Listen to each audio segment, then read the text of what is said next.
नमस्कार मंडळी.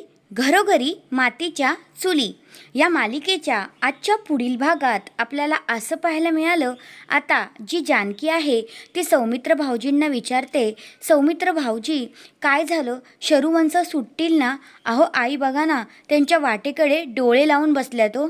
तर मग आता जो सौमित्र आहे तो म्हणतो की मी शरूची केस लढणार नाही आहे. तर मग आता ऋषिकेश म्हणतो, अरे सौमित्र, नक्की झालं तरी काय? तू असं का बोलत आहेस?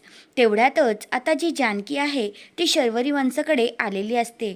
तर वंश म्हणते की काय झालं, सौमित्र दादा तयारी करतोय ना, तो मला सोडवेन ना? असं बोलल्यानंतर आता जानकी वाटतं तिला सगळं काही खरं सांगते.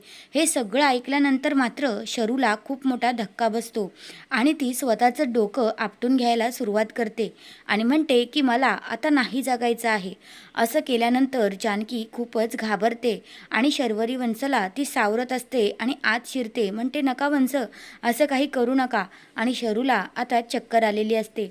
दुसऱ्या बाजूला आता जानकी पुन्हा घरी आलेली असता सुमित्राई जानकीला म्हणते, जानकी ऐक ना, माझ्या शरूला सोडवशील ना गं? तर मग आता जानकी म्हणते की हो आई, मी शरूताईला सोडवेन, तुम्ही नका टेन्शन घेऊ. तर हा आहे आजचा पुढील भाग. तुम्हाला कसा वाटला ते कमेंट करून नक्कीच सांगा. धन्यवाद.